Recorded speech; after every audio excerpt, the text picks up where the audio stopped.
मुअज़्ज़ज़ नाज़रीन और सामाईन अस्सलाम वालेकुम। शादा बुखारी ते अली हुसैन बुखारी एक नवी रेसिपी ਦੇ ਨਾਲ ਤੁਹਾਡੀ ਖਿਦਮਤ ਵਿੱਚ ਹਾਜ਼ਰ ਨੇ।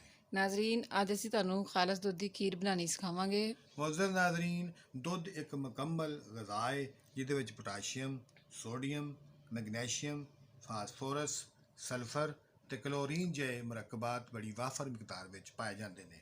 ਨਾਜ਼ਰੀਨ, ਦੁੱਧ ਹੱਡੀਆਂ, ਦੰਦਾਂ ਤੇ ਪੱਠਿਆਂ ਨੂੰ ਮਜ਼ਬੂਤ ਕਰਕੇ ਬਣਾਈ ਵਿੱਚ ਇਜ਼ਾਫਾ ਕਰਦਾ ਹੈ ਤੇ ਕੈਂਸਰ ਜਿਹੇ ਮੂਜ਼ੀ ਮਰਜ਼ ਤੋਂ ਇਨਸਾਨ ਨੂੰ ਬਚਾ ਕੇ ਤਵੀਲ ਉਮਰੀ ਦਾ ਬਾਇਸ ਬਣਦਾ ਹੈ।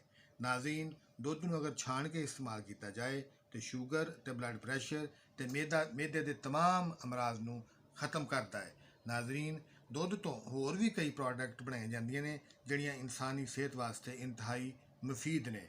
ਨਾਜ਼ਰੀਨ, ਖੀਰ ਵੀ ਇੱਕ ਅਜਿਹੀ ਪ੍ਰੋਡਕਟ ਹੈ ਜਿਹਨੂੰ ਅਸੀਂ ਦੁੱਧ ਤੋਂ ਤਿਆਰ ਕਰਨੇ ਆ ਤੇ ਅੱਜ ਦੀ ਰੈਸਿਪੀ ਸਾਡੇ ਖੀਰ ਬਣਾਉਣ ਵਾਲੀ ਜ਼ੇਰੇ ਬਹਿਸ ਰਹੇਗੀ। ਜੀ ਬਿਲਕੁਲ, ਖੀਰ ਬਣਾਉਣ ਵਾਸਤੇ ਇਹ ਸਾਡੇ ਕੋਲ 3 ਕਿਲੋ ਦੁੱਧ ਹੈ ਔਰ ਇਹਦੇ ਵਿੱਚ ਅਸੀਂ ਇਸਤੇਮਾਲ ਕਰਾਂਗੇ ਤਕਰੀਬਨ 250 ਗ੍ਰਾਮ ਚਾਵਲ ਜਿਹੜੇ ਅਸੀਂ 2 ਘੰਟੇ ਪਹਿਲੇ ਦੇ ਭਿਉਂ ਕੇ ਰੱਖੇ ਹੋਏ ਨੇ। 250 ਗ੍ਰਾਮ ਹੀ ਚੀਨੀ ਇਹਦੇ 'ਚ ਪਵੇਗੀ, 3-4 ਸਬਜ਼ ਇਲਾਇਚੀਆਂ ਪਾਵਾਂਗੇ ਔਰ ਥੋੜੇ ਜਿਹੇ ਮੇਵਾਜਾਤ ਨਾਰੀਅਲ, ਬਦਾਮ ਔਰ ਸੋਗੀ ਇਹਦੇ ਵਿੱਚ ਅਸੀਂ ਇਸਤੇਮਾਲ ਕਰਾਂਗੇ। ਤੇ ਹੁਣ ਫਿਰ ਖੀਰ ਬਣਾਉਂਦੇ ਹਾਂ।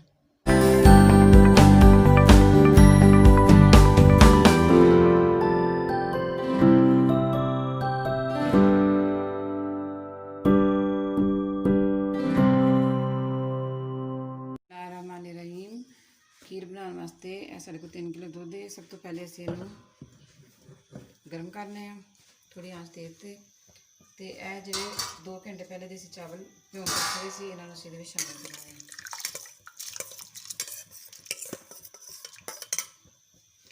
ਲਗਾਤਾਰ ਇਹਦੇ ਵਿੱਚ ਨਾਲ ਹੀ ਚਮਚਾ ਲਾਵਾਂਗੇ ਤਾਂ ਕਿ ਨੀਚੇ ਨਾ ਲੱਗ ਜਾਏ ਖੀਰ। ਇਹਨੂੰ ਦੁੱਧ ਨੂੰ ਖੁਸ਼ਕ ਹੁੰਦੇ ਤਕਰੀਬਨ 1 ਘੰਟਾ ਲੱਗ ਜਾਏਗਾ। ਫਿਰ ਇਹ ਖੀਰ ਜਿਹੜੀ ਹੈ ਨਾ ਤਿਆਰ ਹੋਏਗੀ। ਇਹ ਤਕਰੀਬਨ 20 ਮਿੰਟ ਹੋ ਗਏ ਨੇ ਖੀਰ ਨੂੰ ਪੱਕਦੇ ਹੋਏ। ਹੁਣ ਅਸੀਂ ਇਹਦੇ ਵਿੱਚ ਇਹ ਸਬਜ਼ ਇਲਾਇਚੀ ਤੇ ਦਾਣੇ ਨਿਕਾਲ ਕੇ ਰੱਖੇ ਹੋਏ ਨੇ, ਇਹਨਾਂ ਨੂੰ ਅਸੀਂ ਇਹਦੇ ਵਿੱਚ ਸ਼ਾਮਿਲ ਕਰਾਂਗੇ ਤਾਂ ਕਿ ਇਹਦੀ ਬਹੁਤ ਅੱਛੀ ਖੁਸ਼ਬੂ ਆਏ। ਤੇ ਤਕਰੀਬਨ ਅੱਧਾ ਘੰਟਾ ਇਹਨੇ ਹੋਰ ਪੱਕਣਾ ਹੈ। ਉਸ ਤੋਂ ਬਾਅਦ ਖੀਰ ਜਿਹੜੀ ਹੈ ਨਾ ਉਹ ਰੈਡੀ ਹੋ ਜਾਏਗੀ। ਨਾਜ਼ਰੀਨ, ਇਹ ਖੀਰ ਜਿਹੜੀ ਹੈ ਨਾ ਇਹ ਤਕਰੀਬਨ ਤਿਆਰ ਹੈ। ਇਹਦੇ ਵਿੱਚ ਦੁੱਧ ਵੀ ਖੁਸ਼ਕ ਹੋ ਚੁੱਕਿਆ ਹੈ। ਹੁਣ ਅਸੀਂ ਇਹਦੇ ਵਿੱਚ ਸ਼ਾਮਿਲ ਕਰਾਂਗੇ ਚੀਨੀ। ਅਸੀਂ 250 ਗ੍ਰਾਮ ਚੀਨੀ ਇਹਦੇ ਵਿੱਚ ਸ਼ਾਮਿਲ ਕਰ ਰਹੇ ਹਾਂ। ਤੁਹਾਡੀ ਆਪਣੀ ਮਰਜ਼ੀ ਹੈ, ਤੁਸੀਂ ਜਿੰਨੀ ਵੀ ਜ਼ਰੂਰਤ ਹੋ। ਇਹਨੂੰ ਅੱਛੀ ਤਰ੍ਹਾਂ ਨਾਲ ਮਿਕਸ ਕਰ ਲਓ। ਖੀਰ ਨੂੰ ਅੱਛੀ ਤਰ੍ਹਾਂ ਨਾਲ ਬਣਾਉਣ ਵਾਸਤੇ ਤੁਸੀਂ ਇਹਨੂੰ ਹਲਕਾ ਜਿਹਾ ਗ੍ਰਾਈਂਡ ਵੀ ਕਰ ਸਕਦੇ ਹੋ ਤਾਂ ਕਿ ਇਹ ਜਿਹੜੇ ਚਾਵਲ ਨਜ਼ਰ ਆ ਰਹੇ ਨੇ ਇਹ ਨਹੀਂ ਨਜ਼ਰ ਆਉਣਗੇ। ਫਿਰ ਚੀਨੀ ਮਿਕਸ ਹੋ ਜਾਏ ਤੇ ਫਿਰ ਅਸੀਂ ਤੁਹਾਨੂੰ ਗ੍ਰਾਈਂਡ ਕਰਕੇ ਵਿਖਾਉਂਦੇ ਹਾਂ। ਖੀਰ ਤਿਆਰ ਹੋ ਰਹੀ ਹੈ, ਉਨੀ ਦੇਰ ਤੱਕ ਇਹਦੇ ਵਿੱਚ ਬਦਾਮ ਇਸਤੇਮਾਲ ਹੁੰਦੇ ਨੇ, ਉਹਨਾਂ ਦਾ ਛਿਲਕਾ ਉਤਾਰਨ ਦਾ ਤੁਹਾਨੂੰ ਤਰੀਕਾ ਦੱਸਦੇ ਹਾਂ। ਤੇਜ਼ ਗਰਮ ਪਾਣੀ ਕਰਕੇ ਉਹਦੇ ਵਿੱਚ ਬਦਾਮ ਸ਼ਾਮਿਲ ਕਰ ਦਿਓ। ਥੋੜੀ ਦੇਰ ਤੱਕ ਇਹਨੂੰ ਪੱਕਣ ਦਿਓ, ਫਿਰ ਇਹਦਾ ਛਿਲਕਾ ਬਹੁਤ ਆਸਾਨੀ ਨਾਲ ਉਤਰ ਜਾਏਗਾ। ਇਹ ਪਾਣੀ ਜਿਹੜਾ ਬੋਇਲ ਹੋ ਗਿਆ, ਹੁਣ ਅਸੀਂ ਇਹਦੇ ਵਿੱਚੋਂ ਗਿਰੀਆਂ ਨਿਕਾਲ ਲੈਂਦੇ ਹਾਂ।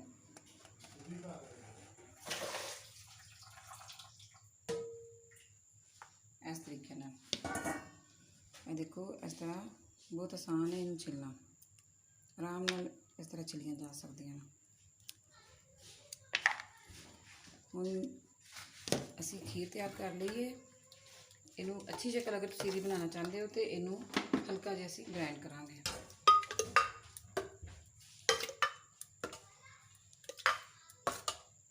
ਜ਼ਿਆਦਾ ਗ੍ਰਾਈਂਡ ਨਹੀਂ ਕਰਨਾ, ਫਿਰ ਇਹ ਲੇਸਲੀ ਬਣ ਜਾਏਗੀ। ਹਲਕਾ ਜਿਹਾ ਗ੍ਰਾਈਂਡ ਕਰਨਾ।